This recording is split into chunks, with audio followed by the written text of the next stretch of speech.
Hello and welcome to this Prader-Willi syndrome new diagnosis video. My name is Anne. I'm proud to have an 11-year-old boy called Oisin who has Prader-Willi syndrome. Shortly after my son's diagnosis, I became involved in Prader-Willi Syndrome Association Ireland. In 2014, the association cooperated with the International Prader-Willi Syndrome Organisation to produce a series of training videos. This one, intended for families whose child has recently been diagnosed with Prader-Willi syndrome, contains thoughts and advice from other families who have a child with Prader-Willi syndrome. It also contains a medical overview of Prader-Willi syndrome by Dr. Suzanne Cassidy, who is the current president of IPSO. The production of this video has been funded by the Minute Students for Charity Galway Cycle 2014. We hope you find it useful.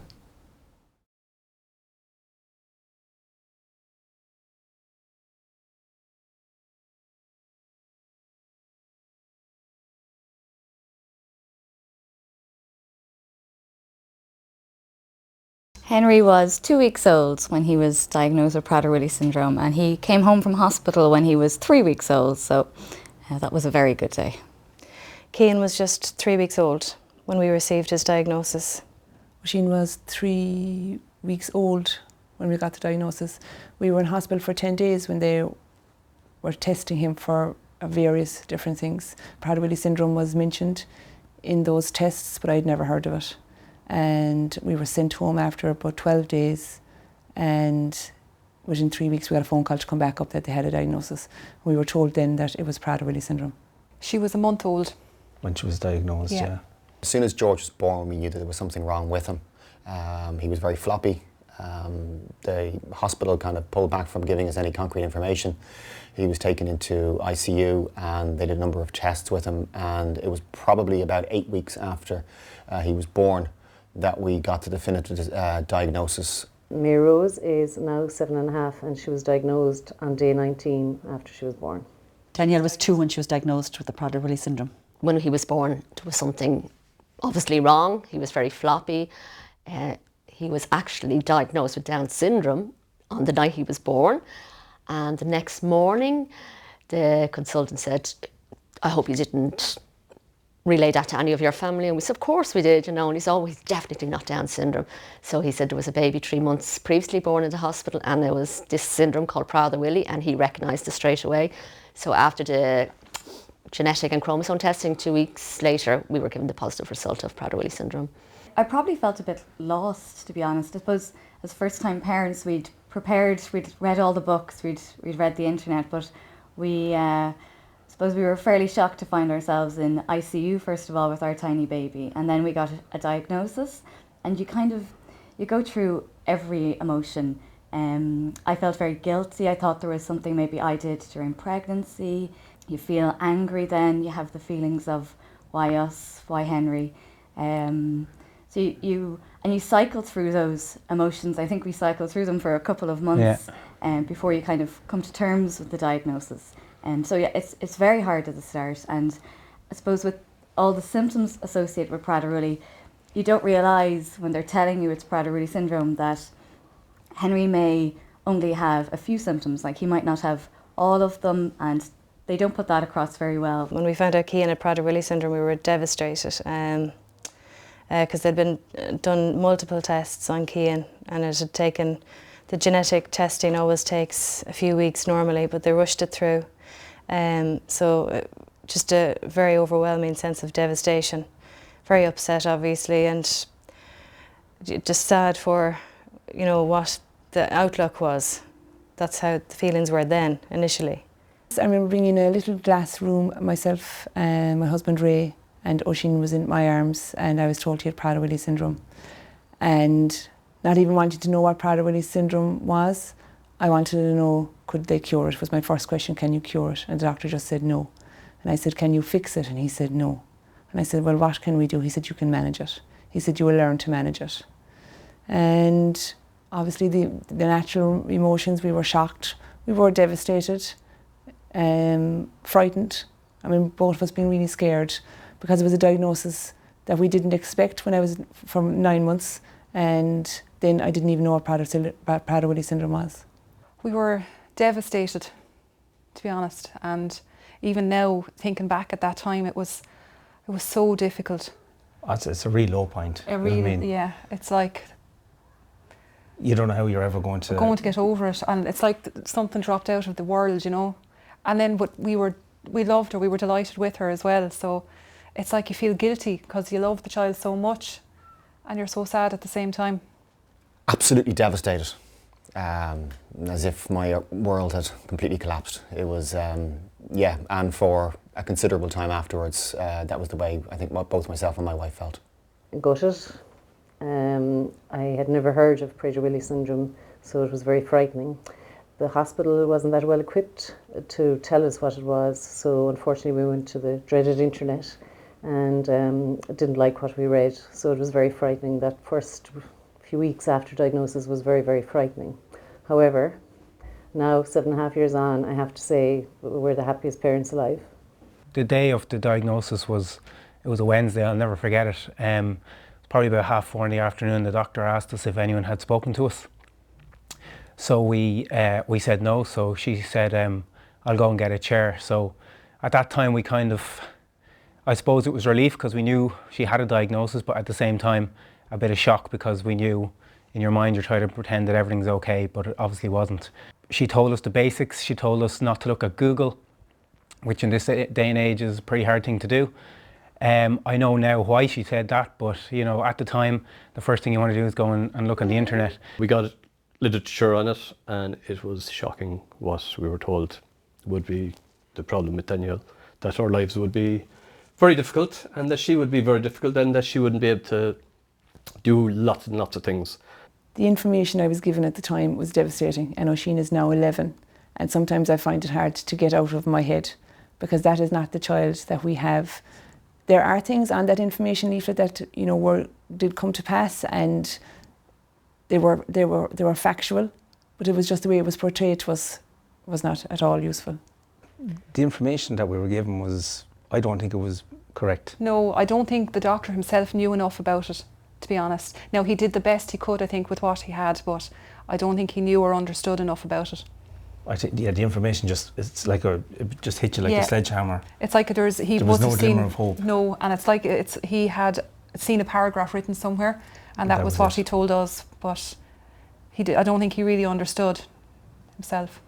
I think we would have liked to have been told that he'll have a personality, he'll be his own little self, and he'll have more challenges than a regular kid, but he'll still reach his milestones, and he'll still have really, really happy days. And there might be some days that you have to, you know, some weeks where you feel like all you do is go to hospitals, but you really don't remember them when you look back on, well, Henry's 2 years, 2 months now, and you don't think, looking back, you really don't remember all those hospital trips and hospital stays. It's, you know, you remember the fun times and the good stuff and the achievements made and the milestones reached. When Oisín was diagnosed, it would have been great to have been told that Oisín has this syndrome that will make things quite difficult for him. But you will have to work at it, but there are things he will achieve. There will be things that he will not achieve like a regular child will achieve, but his milestones will take him longer, but they can be achieved. I was given a diagnosis and there was no hope in that diagnosis. And I think every day Oisín does things that surprises me and gives us hope every day. And we were never given that hope in that diagnosis. I would like to have been given information in a format that I could go back to at a time that I felt ready for it. I wasn't given anything physical to take away, so all I had was my memory of that particular diagnosis experience, and I'm sure I misunderstood certain things or I just didn't remember them. So because I wasn't given anything, I ended up wasting an awful lot of time, and I think suffering undue upset by looking up unreliable sources of information on the internet and elsewhere. So I would like to have been told this is a good site, or this is a good film, or this is a good place to go for reliable information. I think I would have found that helpful. I think we should have been given some literature. I think there should have been some family-friendly literature there that's easy to read, easy to comprehend, and ticks off maybe 10 or 12 points of syndrome, and literally that your life isn't over, that there is something in the background. There's more to live for, that life goes on. Your child isn't going to be this little monster that you read on the internet, because some of the information is just horrific. Definitely something positive, you know, that everything isn't totally black. It's the spectrum for Prader-Willi is so large that we could have somebody that's very sick, or so you could have somebody like Danielle who's thankfully in great form. You know, she's got her problems, she's got scoliosis, she's got Prader-Willi syndrome, but she's working through it, and thankfully she's nothing but great for us. There are two things that stand out for me. I think time and getting to know my son were the two factors that helped me in coming to terms with his diagnosis. So when my son was diagnosed, he was 3 weeks old. I had held him, I think, 5 times. So within the first week, I was allowed to hold him for 10 minutes with 2 members of medical personnel standing perhaps within a foot of me holding various items of medical equipment. The same was true for the 2 weeks that followed that. So I really had no relationship with this child when I heard Prader-Willi syndrome. I think as a result, for the first few months of his life, when I saw him, I saw mostly Prader-Willi syndrome and a little bit of Lewy. When he came home and there was no one telling me when I could pick him up and when I couldn't pick him up and whether I was allowed to feed him or not, when I developed that relationship with him, then I began to see a lot more Lewy and a lot less Prader-Willi syndrome. So I think that was ultimately what helped me most in coming to terms with Prader-Willi. I think coming to terms with seeing other older people with Prader-Willi and how their families were getting on and that they're living a life. So there is a degree of acceptance, something you wouldn't wish on anybody, but there is a degree of acceptance and you do get on with life. Meeting other families with children that were older and seeing that the achievements they were able to achieve and how normal they were to a degree, and that gave us great hope. Henry is pretty much he's Classic 2-year-old. Classic 2-year-old. We're hitting a little bit of a tantrum stage. He knows his own mind. He loves jigsaws. He loves Lego, music, any animal he loves. Goodness, he's from the little baby who, when he was born, Henry could only move his eyes, and now he's crawling and. Goodness, he's climbing the stairs now. He loves climbing. He's a mountaineer in making. He's great. Cian is 5. He's a really loving, bubbly little boy. He's walking since he was around 3.5 because of the growth hormone. And he loves dancing, he loves people, very sociable, very happy little boy. And just wouldn't do without him. He's the light of our life. Oisin is a fantastic 11-year-old blonde boy. He is fantastic to give everything his best shot. And there are things he finds difficult, but he definitely tries, and that's what I love about Oisin. He will come to me and he'll say, "Mommy, I've tried that and you know what, I actually can't do it." And then I say, "You know what, Oisin, that's fine, because you have tried." He is very funny. He loves to play sport. He plays with his underage hurling and football team. He loves to run, he loves to walk, he loves to play Power Rangers, he loves Batman, he loves adventure. He loves everything that I thought he wouldn't love, actually. She's an absolute rascal. She loves walking, playing, climbing, all the normal things. She loves being with people, she loves family, she's very social. Yeah, she loves if we have occasions at home and everybody's coming up to the house, and you know, she loves all that, and she's full of energy. Full of energy, and she loves her babies and playing with babies and jigsaws. And George will be 3 in October.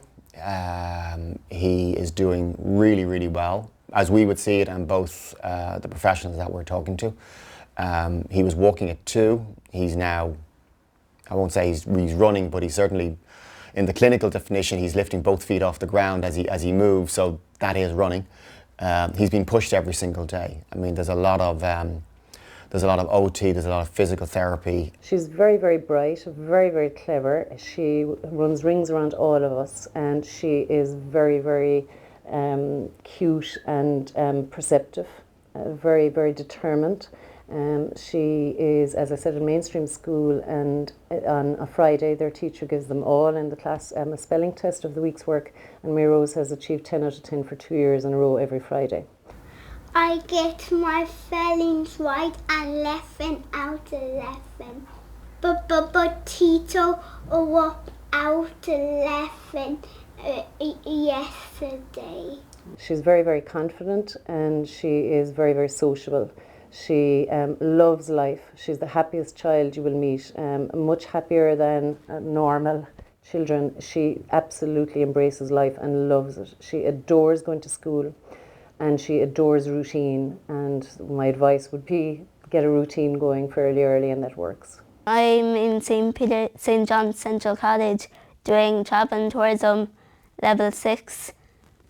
I'm doing really well and I can do like airline studies, and I have those friends in there, and I like Special Olympics every Thursday from 6 to 7.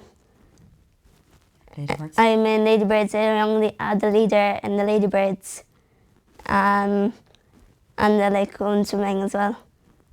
My name is Louis. I am 10. I like maths, Sudokus, jigsaws, crosswords and lots of other puzzles. I play chess, I play the piano. I enjoy going to plays, listening to classical music, swimming and going on holidays. Sometimes I go on play dates with my friends and horse riding. When I grow up, I am looking forward to visiting lots of places and learning interesting things. Obviously, I'm completely proud of my son. I think he's a lovely child. I think he has a lot of accomplishments and achievements that would be recognised by his peers and I suppose by society as such. He does well in school, he can play the piano, he has friends, he achieves lots of things. He can cycle, he can swim, he can keep up. However, those probably aren't the things I'm most proud of. I'm proud of my son because I think he's actually quite a nice person. He goes to great efforts to help people. I mean, I think perhaps every second week his very small amount of pocket money will be saved to buy someone else a present for no particular reason other than the fact that he wants to buy somebody else a present. So I think he goes out of his way to be helpful. And I think that's a lovely trait. I also admire hugely the fact that he gets on with things. I'm almost certain that I spend far more time thinking about Prader-Willi syndrome than he does. While I'm worrying about the future and what we should do and what we shouldn't do, he's getting on with his life. Yes, he wears a brace. Yes, he has to wear a breathing mask at night. Yes, he takes growth hormone. We spend far too much time in hospital waiting rooms, in my opinion. But he just gets on with it. He wakes up every day, generally with a smile on his face, and he lives his life. And I respect that. And I think he has a great future ahead of him. He is a charmer. He has great friends, loves the ladies. Routine is very important to Mark. Routine. He just has a great sense about him now. He just does, and he's got a great smile. He'll win anybody with a smile, and he knows it, and he knows how to use it, and he just gets on with people. Just recently, Oisín has learned to cycle his bike, and that's without stabilisers. And I had gone and done an awful lot of research on adult bike, 3-wheeler bikes for adults, because I felt that he would never cycle. And in the last 3 months, he has learned to cycle independently. So we went, himself and myself, went for a 3-mile cycle just last week. Now, he got off the bike absolutely buckled. He was so proud of himself, so proud, and I was as proud of him, really. She's been brilliant. She's done her junior cert, leaving cert. She's after going through 2 years of college. She's in her 3rd year of college now.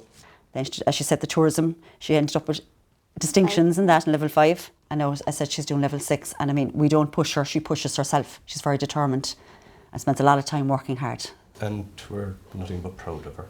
he learned to walk, he learned to talk, he learned to swim. He plays rugby now. He is in a sports club which he loves, Special Olympics Sports Club. He played a part in a school musical there at Christmas, which was something we never thought that. And he got it all right on the stage. He got his words right, he got his dancing right, and that to me was something else. And I was touched now seeing him up there doing it.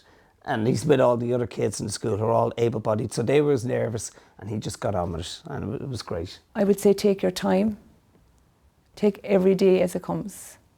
I remember when I got the diagnosis, I was looking into what will he do when he's in college? Will he ever get married? Will he ever, what will his friends be like? What will his life be like?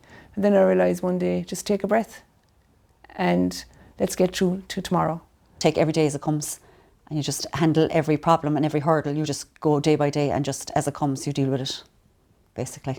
we take each day as it comes for Henry, so we don't look too far into the future because it's always changing. Like there's loads of research happening at the moment. So even in the last 10 years, things have come on so much with Prader-Willi syndrome. So we really live just day to day. Like we plan for things like hospital appointments and for Henry starting preschool next year, but really we just live every day. It's okay to be, we'll say when you're told, it's okay to go through the sadness and you're so down from day to day, you know what I mean? But there is hope, definite hope. And it's not as black as people say. Like the child will be themselves, they'll have their own personality and will achieve everything. And I find, anyway, with us, with Aoife, we don't treat her like she has PWS, we treat her like a child. So because we have 2 older children and we don't try and make her any way special because of it. She gets dragged along with the rest of us, even when she was very small. Yeah, she was dragged camping and everything. She was very small. Don't treat her as different as much as possible. Treat her as one of the family, and we found that she just, once she's a member of the family, she'll just carry on and had no problem doing what she was doing. She participated in everything, all through the years, everything that we did. Danielle was part of it, and it never restricted the family. The family always was able to do family things. Hello, I'm Dr. Suzanne Cassidy, a pediatrician and medical geneticist from the United States. Today, I'm going to be speaking to the parents of infants and young children who have just learned that their child has Prader-Willi syndrome in order to help assure that your child will have the best possible outcome. The information I'm going to pass on to you today is based on the medical literature to which I've contributed many articles and on over 30 years of conducting specialized clinics for people with Prader-Willi syndrome and conducting clinical research. I've also been very involved in the Prader-Willi Syndrome Association in the USA through its board of directors and also its scientific advisory board. And I've been involved since its inception with the International Prader-Willi Syndrome Organization, of which I'm currently president. What does a new diagnosis of Prader-Willi syndrome mean to you? Well, it provides both some good news and some bad news. The bad news is that your child has a condition that is associated with a number of physical and behavioral problems. This is not the child you expected. Most doctors don't know much about Prader-Willi syndrome, and there's no known cure today for Prader-Willi syndrome. There is also a lot of very positive news about knowing the diagnosis for Prader-Willi syndrome. First, it provides an explanation for why your child has the difficulties that he or she has. It provides information to your doctors about how best to care for your child and to you about how best to care for your child. Because with the right care, people with Prader-Willi syndrome can lead a long and healthy life and thrive. There are strong, helpful organizations of families to provide support, information, and keep you updated on the latest in research. In fact, there's a lot of research that's ongoing about Prader-Willi syndrome. And there's a lot to your child besides Prader-Willi syndrome, which is a condition that your child has but does not define your child. There's a lot that parents and other family members can do to improve the outcome in Prader-Willi syndrome, and this information is available for you. There are 3 major focuses of this presentation. The first is, how is the diagnosis of Prader-Willi syndrome made, and what is the cause and the way that we test for the condition? The second is, what are the findings, and how do we manage those findings in Prader-Willi syndrome? And the third is, how is it that you can best advocate for your child? How do we know that your child has Prader-Willi syndrome? Well, infants with Prader-Willi syndrome between the age of birth and 2 months typically have very floppy muscles, a condition called hypotonia. They have a poor suck and they don't feed well. And in the boys, there are small genitals. Between the ages of 2 months and 3 years, children still have poor muscle tone, although it does improve with time. There is motor delay in terms of their developmental milestones, but there is rarely the kind of eating problems that most people first think of in terms of Prader-Willi syndrome. These findings should lead to a diagnostic test on a sample of blood from your child. Diagnostic testing is essential to make the diagnosis of Prader-Willi syndrome.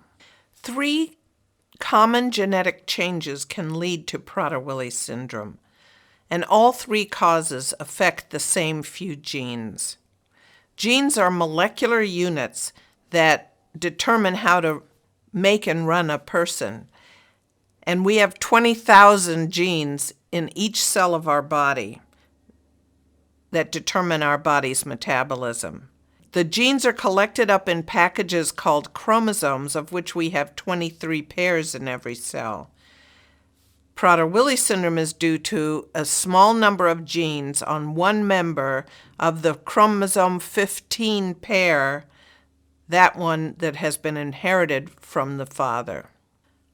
The actual biological process by which missing activity of those few genes can cause the symptoms we see in Prader-Willi syndrome is still unknown. Prader-Willi syndrome almost always results from a new change or spontaneous change in those genes. This is not something that runs in families or is inherited. There is nothing that either parent did or did not do, either before or during the pregnancy, that caused Prader-Willi syndrome or could have prevented Prader-Willi syndrome. The likelihood of a second child being born in a family with Prader-Willi syndrome is very small, less than 1%. There are several tests available to make the diagnosis of Prader-Willi syndrome, but there's only one that can diagnose all 3 causes, and that is called methylation analysis. It's a DNA-based test. There is another commonly used test called FISH, which stands for fluorescence in situ hybridization, that can detect the most common cause, which occurs in about 70% of people with Prader-Willi syndrome, and this is a chromosome-based test. If that test is negative, it does not eliminate the possibility of Prader-Willi syndrome. A lot of people are interested in learning the exact cause of Prader-Willi syndrome in their child, which genetic change they have, because there is some evidence of some differences, mostly statistical differences, between people who have the various causes. But there's a huge overlap in the manifestations that result from the 3 different causes. And in an individual case, we really cannot predict the outcome based on the genetics. I'm going to turn now to the manifestations and the management of those manifestations in children with Prader-Willi syndrome. First, I want to define a syndrome. A syndrome is just a collection of features that occur more commonly together than by chance alone. There's a lot of variability within the syndrome, and this is particularly true for Prader-Willi syndrome, such that each of the manifestations could be mild, moderate, or severe, and the severity of one manifestation doesn't influence the severity of another manifestation for the most part. Prader-Willi syndrome varies widely from person to person, and people with Prader-Willi syndrome can have problems that have nothing to do with Prader-Willi syndrome, just as people in the general population can have problems.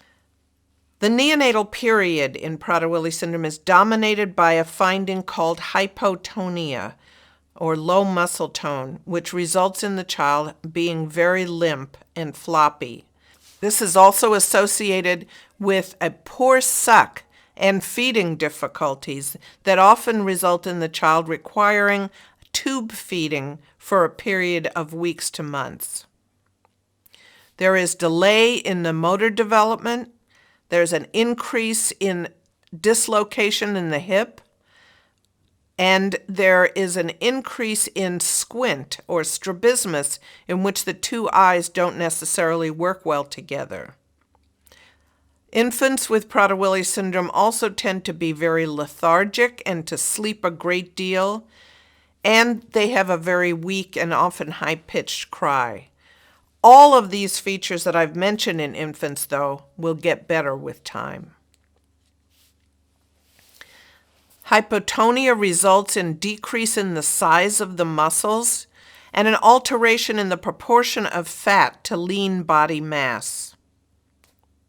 There's decreased spontaneous activity and endurance, and there's an increase in spinal curvature or scoliosis, which can occur between 40 and 80% of individuals and can occur at any age, including infancy. The hypotonia is the most commonly found feature in Prader-Willi syndrome and occurs in basically 100% of infants with this condition.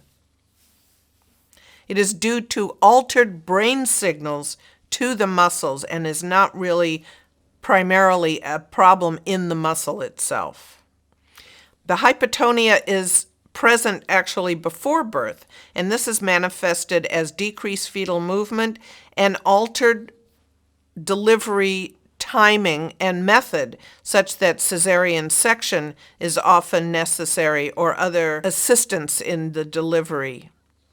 Hypotonia is most profound in infants, but it does get better over time, although it is never completely normal. We must manage the consequences of hypotonia since there is no cure for the hypotonia itself.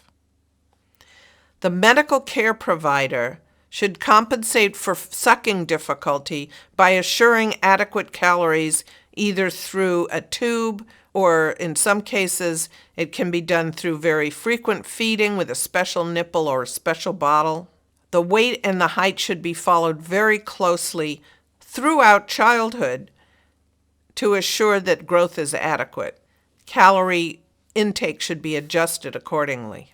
The medical care provider should check the hips to be sure that they're aligned properly, and monitoring for scoliosis should occur with every physical examination and should be done at least annually throughout childhood. Refer to a pediatric ophthalmologist, if there's one available, to check for alignment of the eyes.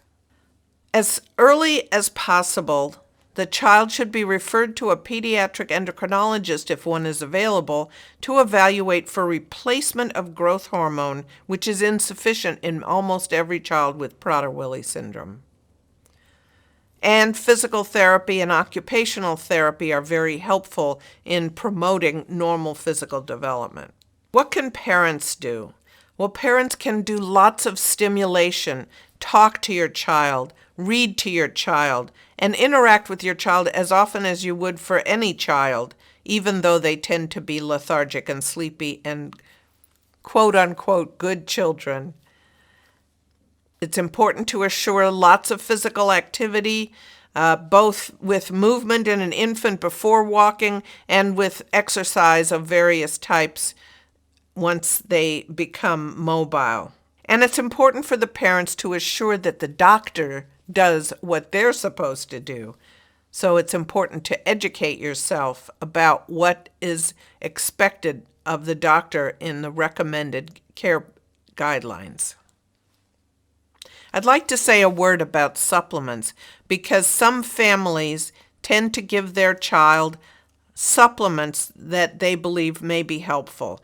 Most commonly, these are ones that are supposed to improve physical activity and energy metabolism, including coenzyme Q10, also known as CoQ10, carnitine, and fish oil. Some families do see improvement when they give these supplements to their child, and others see no change whatsoever. There actually have been no studies to demonstrate deficiency of any of these substances in children with Prader-Willi syndrome, and no studies that demonstrate either benefit or harm from these supplements. So a decision has to be made between the family and the doctor as to whether or not the child should be given these supplements. Turning to other manifestations, a characteristic facial appearance is seen in Prader-Willi syndrome with a narrow forehead, it tends to be a narrow nose bridge, a thin upper lip with a downturned mouth. These may or may not be seen, and obviously the child's appearance will reflect the family's appearance, but there are typical features that may be helpful in identifying affected children. Small genitals are also characteristic of Prader-Willi syndrome, both in males and females, but they're most noticeable in boys who often have a small penis and small scrotum. Most importantly, they often have undescended testicles. The undescended testicles can be treated either with hormones or more commonly with surgery, and this should be done by a urologist or pediatric surgeon who can manage them most appropriately. Girls have small genitals too, usually the labia minora and clitoris, but these are usually not visible and really do not require any treatment. Later in life, the boys may request treatment of a small penis, and this can be done with hormones, but usually is not necessary. Developmental delay is characteristic of people with Prader-Willi syndrome and is most noticeable in the motor arena in early life. Developmental milestones are achieved at about twice the age that they are in the general population, with walking at about 2 years and sitting at 1 year. Speech is also delayed, with words coming in at about 2 years and sentences at 3 or 4 years of age. There's delay in toilet training as well, and poor articulation is characteristic of many people with Prader-Willi syndrome. Cognitive disabilities vary a great deal among people with Prader-Willi syndrome. On average, there is mild intellectual disability, but there are 40% of people with Prader-Willi syndrome whose IQ falls in the normal range, though they still may have learning disabilities. In fact, learning disabilities are very characteristic of this condition. Most adults with Prader-Willi syndrome are able to read, write, and do simple math, although this is again very variable. Most people with Prader-Willi syndrome are very communicative. In fact, many parents have said that they wish they would speak less, but there are some who have a severe language disability. There is strength in many people with Prader-Willi syndrome in terms of visual spatial skills, so that they are very good at doing jigsaw puzzles in many cases. They also have an excellent long-term memory, and many people with Prader-Willi syndrome have special talents or abilities. It is important to address the developmental disabilities in terms of its management. Early intervention and infant stimulation, including physical and occupational therapy if available, are very beneficial. And the parents should stimulate the child as much as they would any child, interacting with them, talking, playing, reading, and getting them to move about as much as possible. If speech therapy is available, as well as physical and occupational therapy, that it is recommended. If available, a preschool class designed for children with developmental disabilities would be optimal for people with Prader-Willi syndrome. Once they reach school age, individualized educational planning is very important. There is some evidence that the use of growth hormone may result in improved cognitive abilities, although the studies are very new and more studies are required. Turning to growth, children with Prader-Willi syndrome tend to be pretty normal in length at birth, although they may be slightly shorter than their unaffected siblings were at birth. There is a period of failing to thrive in infancy that would lead to shorter length compared to the normal curve. Without the use of growth hormone, growth in the first decade of life tends to be slow, although it may be normal. Without hormone treatment, there's lack of a growth spurt in adolescence. Ultimately, without treatment, there is short stature for the family in people with Prader-Willi syndrome. Growth hormone is a subject of a separate film, so I will just touch on it really briefly.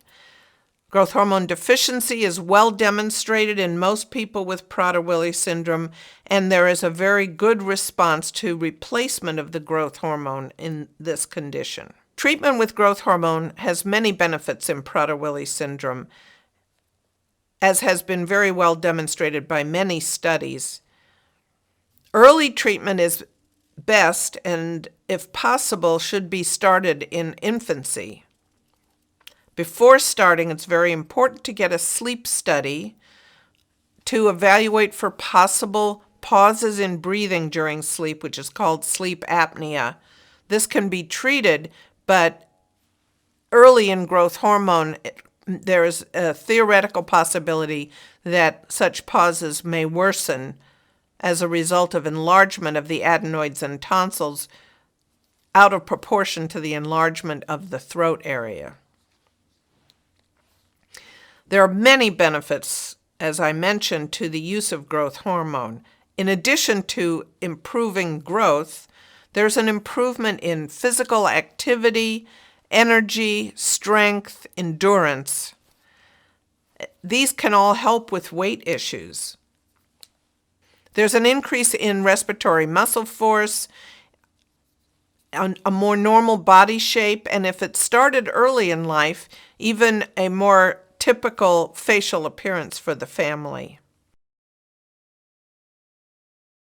Let me say a word about sleep in Prader-Willi syndrome. There are a number of alterations in sleep patterns in Prader-Willi syndrome, but the most worrisome change is called obstructive sleep apnea, which can occur in Prader-Willi syndrome and is defined by pauses in breathing during sleep. The risk for such pauses is increased by young age, severe hypotonia, and obesity, as well as pre-existing respiratory problems. A sleep study is recommended in everybody with Prader-Willi syndrome, and sleep disturbances can be treated, particularly the obstructive sleep apnea. Obesity is the major cause of health problems in Prader-Willi syndrome and the major cause of illness and death. There are three major causes of obesity in Prader-Willi syndrome that we're familiar with. The first is an alteration in the perception of having eaten enough, or satiety, and this results in overeating, which is also called hyperphagia. The second is a decreased requirement for calories based upon most likely the hypotonia, a decrease in activity, and the short stature. There is also a high threshold for vomiting and a decreased sensation of pain so that people can eat vast quantities without feeling discomfort. The onset of the hyperphagia is typically between ages 1 year and 6 years, but may occur later than that. The physiological cause of the hyperphagia is not currently known, despite a great deal of research and a lot of drug development. Currently, there is no effective cure or medication that can be used to treat the hyperphagia. How do we prevent the onset of obesity in the early years? Well, there are a number of ways. The first is to assure that there's a healthy, well-balanced diet, and if possible, we recommend the involvement of a knowledgeable dietitian. There's a lot of material available to help families with assuring an appropriate diet. It is important that the height and weight and proportion should be monitored closely, preferably by a doctor or nurse, and the diet should be adjusted according to what is found. We encourage lots and lots of physical activity, which should become a routine. The most important factor, however, is the ability of the parents to set limits and enforce them consistently, and to have the same limits for both parents and preferably for all care providers. The child needs to learn that no means no. It's much easier to teach this to a young child than to suddenly impose it on an older child. Growth hormone can also be helpful with prevention of obesity by increasing activity levels, which help to maintain weight. However, in spite of the use of growth hormone, diet and exercise are still important. There are a number of other occasional problems that can occur during childhood that can affect health. An unusually low or high body temperature can occur. Low temperature is hypothermia, high temperature is hyperthermia. These are probably due to alterations in the brain's perception of temperature. Adrenal insufficiency may occur at an increased rate. This is a problem in which the body's response with cortisol to physical stress or trauma can be inadequate. And therefore, we recommend that the surgeon check a cortisol at any time when there is a severe illness or injury or other major physical stresses. Seizures do occur at an increased frequency in about 10 to 20% of people with Prader-Willi syndrome. They tend to be infrequent, relatively mild, very responsive to medication, and only to last for a number of years rather than a lifetime. Finally, I'd like to talk about the importance of advocating for your child. It's very important for you to inform yourself about Prader-Willi syndrome, which you can do through the many materials available from support organizations and which doctors can do through the medical literature, where there are numerous guidelines developed for the management of Prader-Willi syndrome. Most doctors, care providers, and teachers know little or nothing about Prader-Willi syndrome, so it's important to find those who are willing to learn and provide them with the materials necessary for them to learn, which can often be obtained from your local association. There are published guidelines, as I mentioned before, for healthcare providers that can be also obtained from your national association, or the doctor can obtain them directly from the internet if encouraged to do so. Remember, you are the expert on Prader-Willi syndrome. The future is actually very bright for Prader-Willi syndrome. There's a lot of research going on that can be very helpful and may very well change management in the future. Many of the problems will be treated differently. There's been a focus on genetic change, on understanding and treating hyperphagia, and on improving calorie utilization to improve weight control. There will be a better and healthier future for people with Prader-Willi syndrome based on this research. How can you help? You can keep updated through your country's organization and through the internet from reliable sources. You can participate in research to help move forward our knowledge of Prader-Willi syndrome and its treatment. And please don't forget those who are less fortunate, who live in countries where there are no services and often no diagnosis as well. Support the International Prader-Willi Syndrome Organization in its efforts to improve the quality of life for people with Prader-Willi syndrome around the world. I want to thank the Prader-Willi Syndrome Association of Ireland for supporting this film, and I thank you.